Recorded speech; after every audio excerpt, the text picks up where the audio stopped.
Sean todos bienvenidos a una clase más de microbiología e infectología.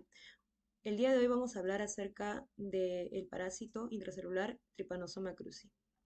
Definición. El Trypanosoma cruzi es un protozoario flagelado hemotisular que tiene como hospedador al ser humano. Este protozoario pertenece a la clase de Kinetoplastea, a la familia de los Trypomastidae. Está caracterizado porque tiene la presencia de un solo flagelo y una sola mitocondria, cuyo genoma humano se encuentra ordenado en una compleja y compacta región dentro de la propia mitocondria, ¿no? Y la base cerca de este flagelo se denomina cinetoplasto. Este protozoario ha sido descubierto por el doctor Carlos Ribeiro Justiniano das Chagas en el año 1909. Este es un parásito intracelular. En su ciclo biológico posee dos fases, la fase en donde el insecto es transmisor y la fase en el hospedador, que sería el ser humano. Esto tiene como localización, este protozoario suele infectar a las células reticuloendoteliales del vaso, del hígado, los ganglios linfáticos y el miocardio. Aquí en la imagen de la derecha vamos a poder observar cómo se da este ciclo biológico de este protozoario, en donde se infecta el insecto, ¿no? Que sería el triatomido que se ingiere, ¿no?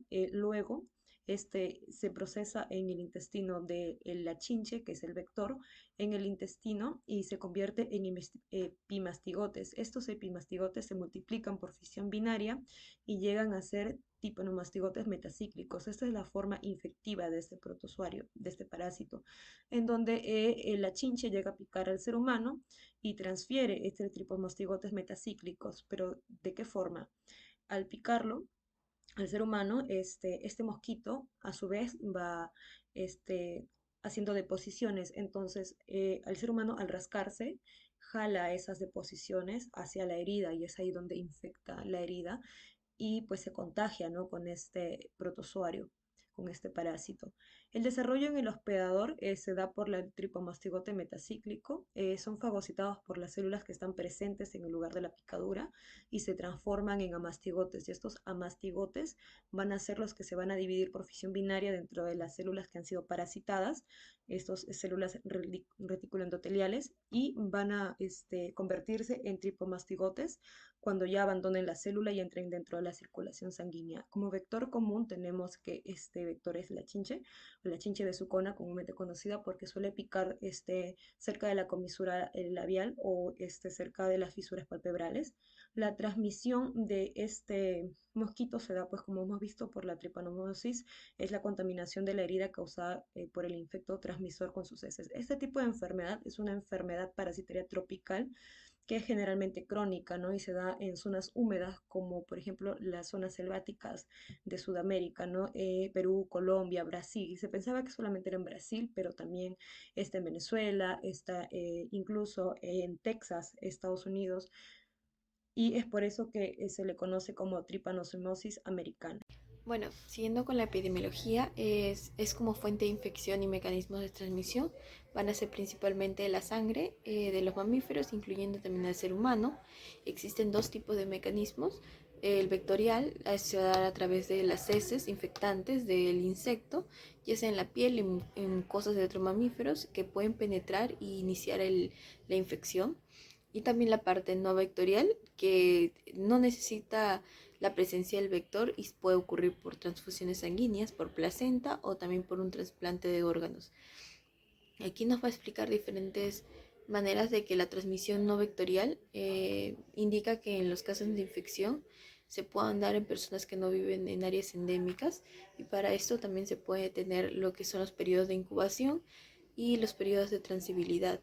En los periodos de incubación van a tener que aproximadamente, esto se puede dar de 5 a 14 días después de la picadura del vector, y en los casos producidos por transfusión sanguínea sería de 30 a 40 días. En las formas crónicas aparecen de 10 años o más después de una infección inicial, y el periodo de transmisibilidad aparecen en lo que es la sangre de la fase aguda de la enfermedad y pueden permanecer en un número muy bajo durante toda la vida de las personas sintomáticas y asintomáticas, y que el vector se vuelve infectante de 10 a 30 días de haber picado al huésped infectado y persiste también en el animal durante toda su vida. Bueno, estos dos periodos nos van a servir principalmente para el diagnóstico y el tratamiento que se pueda tener con el paciente. Respecto al diagnóstico, tenemos cuatro exámenes resaltantes, las cuales el primero viene a ser el examen fresco. Este examen fresco consiste en examinar una gota de sangre obtenida por punción de yema del dedo. La observación directa de la lámina al microscopio permite ver en este caso este parásito en movimiento. Es útil solamente para infecciones agudas. Ahora, como segundo examen diagnóstico tenemos frotis y gota gruesa. En este examen, el frotis se colorea con una tinta que se le conoce como gienza para poder observar la morfología de este parásito. Es útil en formas clínicas similares que las mencionadas para el examen en fresco e inútil en las formas crónicas o en el portador. Como tercer examen tenemos el hemocultivo. El hemocultivo consiste en aislar al parásito inoculando una muestra de sangre venosa de aproximadamente 2 mililitros en un tubo de cultivo que contiene como medio agar sangre. Las formas de este parásito inoculadas se transforman en epimastigotes y así se reproducen en el líquido de suspensión del medio de cultivo. La presencia de estas formas aparece en los primeros días de la inoculación. Como último método diagnóstico tenemos el seno diagnóstico. El seno diagnóstico se utiliza una caja donde se colocan 10 ninfas del vector, de tercer a cuarto estadio de desarrollo. La caja se sujeta con una ligadura en el brazo de la persona y se espera de 20 a 30 minutos, lo cual ya es suficiente para ver que este vector se alimente. Es a partir del mes que se comienza a examinar las heces de las ninfas colocadas. En caso de negatividad, se vuelve a repetir esta prueba por más de 3 veces aproximadamente. Gracias.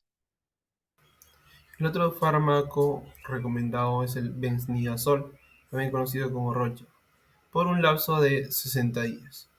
En caso de adultos de hasta 40 kilogramos, la dosis recomendada es de 7,5 miligramos por kilogramo al día. En adultos con más de 40 kilogramos es una dosis recomendada la de 5 miligramos por kilogramo al día. En el caso de niños de 2 a 12 años, la dosis recomendada va desde 5 a 8 miligramos por kilogramo al día por vía oral en dos dosis divididas durante estos 60 días. Los efectos adversos pueden ser dermapatía o neuropatía periférica.